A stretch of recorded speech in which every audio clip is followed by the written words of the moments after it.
Hello and welcome to NDTV Profit. मेरा नाम है रुचा सुमैया और आज हम बात करेंगे एक ऐसी आईटी कंपनी के बारे में जिसने अपना सेकंड क्वार्टर रिजल्ट्स अनाउंस किया है और वो है न्यूक्लियस सॉफ्टवेयर। बट अगर हम नंबर्स की बात करें तो revenue was up around 3.5%, EBIT margin भी आया है 13.7% पे वर्सेस 12.8% प्रीवियस क्वार्टर में। नेट प्रॉफिट भी ऊपर था बाय 9.6%। अगर हम स्टॉक प्राइस की बात करें तो स्टॉक प्राइस खुला था करीबन 2% नीचे यस्टरडेज के क्लोज से। बट इस पे ज़्यादा चर्चा करने के लिए हमारे साथ हैं मिस्टर विष्णु टुसड, द को founder and managing director of nucleus software. Thanks हमारे साथ जुड़ने के लिए मिस्टर विष्णु। मेरा पहला प्रश्न आपसे रहेगा कि आपका क्या टेक है ये नंबर्स से लेके। नंबर्स हेल्दी लग रहे हैं बट अगर आप कुछ हमें पर्सपेक्टिव प्रोवाइड कर सकें इसके बारे में। धन्यवाद ऋचा। ये नंबर्स हमारा बता रहे हैं कि हमारे सारे के सारे कस्टमर्स अभी इस समय हमारे साथ चल रहे हैं, और जैसे ही नए कस्टमर्स ऐड होने शुरू हो जाएंगे तो अ, जो मार्जिन्स हम इम्प्रूव करने की बात कर रहे हैं वो वहाँ पर हम पहुँच पाएंगे। हम ये हमारे मार्जिन्स रेगुलर नहीं हैं, इनसे बेहतर मार्जिन्स हमारे होते हैं। लेकिन हमारी जो ऑर्डर्स हैं वो थोड़ी सी डिलेड चल रही हैं। इस समय बैंक्स और नॉन बैंक फाइनेंस कंपनीज ज़्यादा समय ले रही हैं डिसीजंस लेने में, और उसी वजह से ये नंबर्स अभी आपको मार्जिन्स वाले अप्रोप्रिएट नहीं दिखाई दे रहे। सो मार्जिन का टारगेट क्या रहेगा? अभी है 13.7% पे एज ऑफ सेकेंड क्वार्टर, तो सेकेंड हाफ में जाते हुए मार्जिन मार्जिन क्या कंपनी ने टारगेट करने की कोशिश कर रहे हैं इन द सेकेंड हाफ?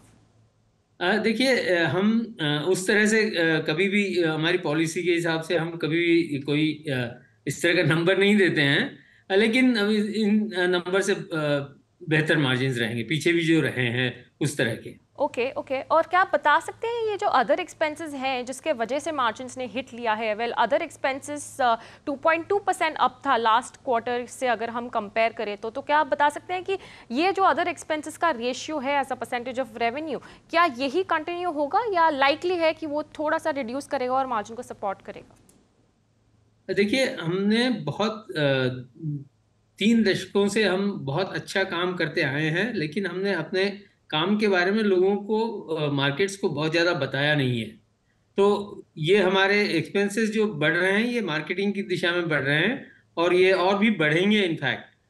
लेकिन हमारी जैसे ही हमारे टॉप लाइन ऊपर जाएगी तो फिर हम मार्जिन फिर भी हम मेंटेन कर पाएंगे। ओके ओके, अगर हम बात करें क्लाइंट के डिसीजन मेकिंग की, वेल ये हमने बाकी आईटी कंपनीज से भी सुना है कि डिसीजन मेकिंग बहुत इलोंगेट हो रहा है और काफ़ी देरी से डील साइन हो रही है, और यही आपने अभी हमें भी बताया। तो क्या आपको लग रहा है कि क्लाइंट्स थोड़ा और स्पेंस अकोमोडेट करेंगे, थोड़ा सा डिस्क्रिशनरी स्पेंस बढ़ेगा और आईटी कंपनी के रेवेन्यू को सपोर्ट करेगा? बिकॉज अगर हम बात करें दूसरे आईटी कंपनीज की तो उन्होंने बताया था कि शायद थोड़ा सा इम्प्रूवमेंट नज़र आ रहा है। सो आपका क्या कहना है आपके क्लाइंट्स के डिस्क्रिशनरी स्पेंस के बारे में? हमारे क्लाइंट भी सोच रहे हैं उसी दिशा में, लेकिन वो थोड़ा सा समय ज़्यादा ले रहे हैं, कॉशियस हो रहे हैं, केयरफुल हो रहे हैं कि किस क्वालिटी का सॉफ्टवेयर उनको लेना चाहिए। क्योंकि कई ग्राहकों के साथ ये भी होता है कि वो डिसीजन ले लेते हैं और उसके बाद उनको समय लग जाता है वो इम्प्लीमेंट करने में सोल्यूशन, और कई बार वो इम्प्लीमेंट हो भी नहीं पाता है। तो इस वजह से क्लाइंट्स अभी डिसीजंस बड़ा केयरफुली कॉशियसली ले रहे हैं, और उसमें समय लग रहा है। सो ऑर्डर पाइपलाइन तो हेल्दी लग रही है बट वो रेवेन्यू में कन्वर्ट नहीं हो रहा है, इज दैट द केस? ये जो ऑर्डर पाइपलाइन है ये थोड़ी सी हमारी लॉन्ग टर्म वाली है, और वो जैसे जैसे समय बीतता है वो उस हिसाब से वो रेवेन्यू में कन्वर्ट होती है। राइट ओके, चलिए हम अभी बात करेंगे सेगमेंट्स के बारे में। वेल, इंडिया से आ रहा है करीबन 56% ऑफ अवर रेवेन्यू और क्वार्टर ऑन क्वार्टर ग्रोथ सिर्फ अराउंड 1.1% जितना किया है इंडिया सेगमेंट पे। तो क्या आप ये ग्रोथ के बारे में ज़्यादा पर्सपेक्टिव दे सकते हैं, बिकॉज इंडिया से हमें सबसे ज़्यादा रेवेन्यू मिलता है और वही सेगमेंट ने ऑलमोस्ट म्यूटेड ग्रोथ लिया हुआ है। So is that likely to pick up, वो लाइकली पिकअप करेगा in the second half of FY25?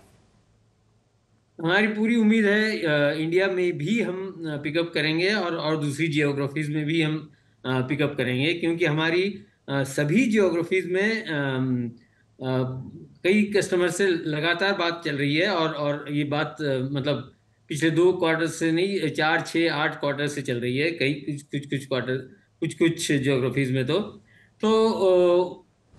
उसके बेसिस पर सभी जियोग्राफीज में हमको इंक्लूडिंग इंडिया हमको ग्रोथ आती हुई दिखाई देती है।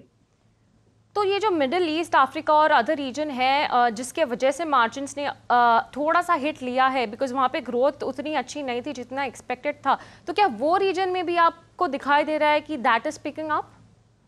जी हाँ, वहाँ पर भी उन रीजन्स में भी हमारी कई एग्जिस्टिंग कस्टमर से भी और प्रोस्पेक्टिव कस्टमर से भी बात चल रही है, और everyone is keen that they leverage our intellectual property to right, deliver better value to their customers. Right, okay, so better value ये रीजन से नज़र आते हुए दिखाई दे रही है। ठीक है, one last question from my side, वो प्राइसिंग के अराउंड होगा। काफ़ी आईटी कंपनीज ने बोला है कि हम प्राइसिंग नेगोशिएशंस कर रहे हैं existing and even new clients के साथ, तो आप कुछ पर्सपेक्टिव देना चाहते हैं? आपने बोला कि अदर एक्सपेंसेस थोड़ा सा एलिवेटेड रहेगा, बट क्या आप ये बता सकते हैं कि आपके प्राइसिंग नेगोशिएशंस कैसे चल रहे हैं एंड वो मार्जिन्स को कैसे सपोर्ट करेंगे थोड़ा सा ऊपर रहने के लिए, specially in the second half of FY25? देखिए, पिछली लगभग 3 दशाब्दियों से हमारी प्राइसेस बहुत कम रही हैं, बहुत ही कम रही। हम बहुत कीन थे कि भारत की धरती पर हम इंटेलेक्चुअल प्रॉपर्टी बना पाएं, वर्ल्ड क्लास इंटेलेक्चुअल प्रॉपर्टी, जो कि हमने हमारे क्लाइंट्स की वजह से हमने बना ली। लेकिन प्राइसेस उस समय बहुत कम रही, इसीलिए हम कुछ 7 क्वार्टर्स पहले हमारे या मैं 9-10 क्वार्टर पहले हम अपने कुछ ग्राहकों के पास गए कि भाई इन प्राइसेस पर हम बिजनेस नहीं कर पाएंगे और आपको सपोर्ट नहीं कर पाएंगे।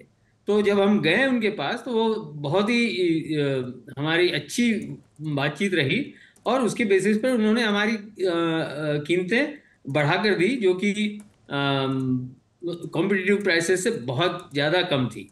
और उसके बाद अभी हम दोबारा अभी उनके पास नहीं जा रहे हैं।